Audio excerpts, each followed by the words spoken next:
Hi, my name is John Petty, and I'd like to welcome you to another episode of Growing Up in Flip-Flops. This episode I've entitled Adventures in Vocabulary. For the second semester of my senior year in high school, I took a class that was worth a half a credit toward graduation called Vocabulary. I anticipated the class would be a relatively easy A, and if I was going to have to take any more tests for college entrance, that it was going to help me in that aspect. But I took this class. It was a pretty boring class. There wasn't really anything exciting. I had already done 3.5 years of Latin, which I think did a whole lot better to better my vocabulary.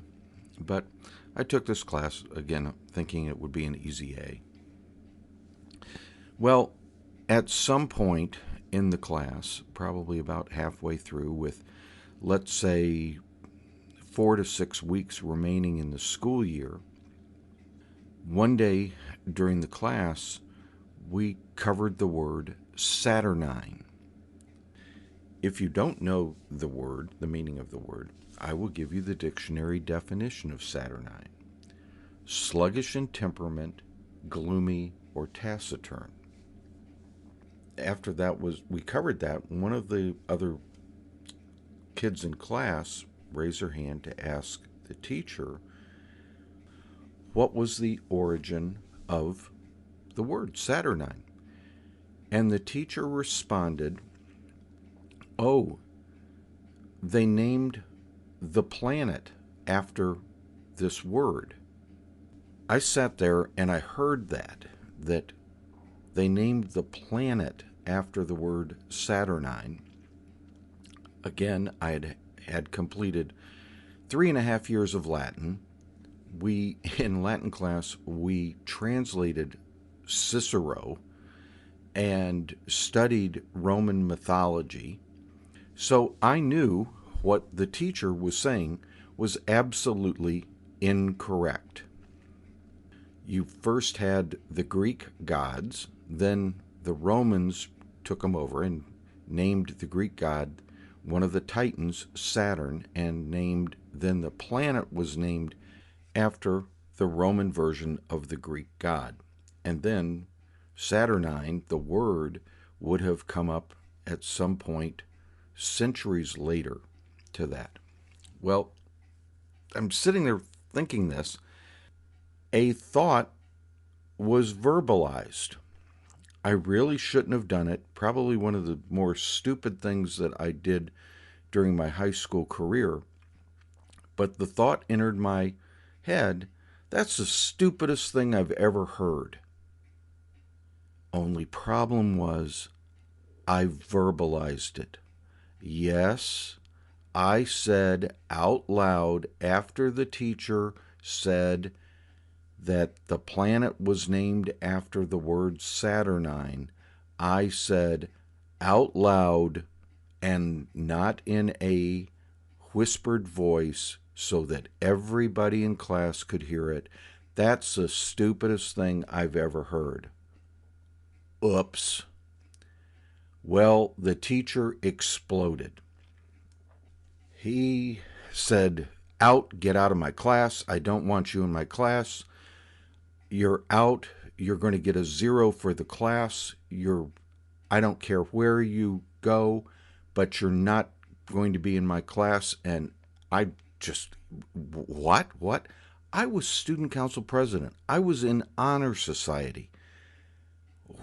He was throwing me out of the class. And he said, I don't care where you go, but get out now. Now, this is in the middle of the day. Where am I going to go? I can't go sit in the cafeteria. We didn't have a study hall. We didn't have anything. What am I going to do? I've got an hour that I'm going to be just nothing to do. So I gather up my books and leave. I mean, all the kids in the class watching me walk out. Well, what can I do? As student council president, we ran something called the Supply Bureau, which was just a literally a school supply store that pencils, notebooks, that sort of stuff, erasers, if whatever the kids could do it. Well, it was run by student council, and as student council president, I had a key to the supply bureau. So I just simply took my books and went over and unlocked the door to the supply bureau and went in and sat in the supply bureau for this hour. I went back the next day to the class, or maybe after school that day, to talk to the teacher, and he was still furious and said, "No, you're out of my class. I don't want to see you again. You're getting a 0 for the class."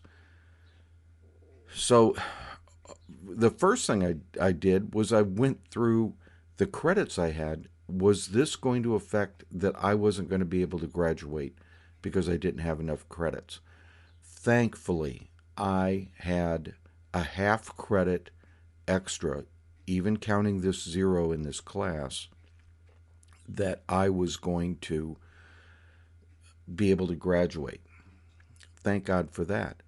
But for the rest of the school year, for this class period, went, unlocked the door to the supply bureau, and sat in there, basically my own little detention room, even though throughout my high school career I never got a detention and had to stay after school, do that sort of thing. I just went in for that period into my own little private detention, and probably most of the time sat there and read National Lampoon magazines while I was there, which was a big thing back at that time.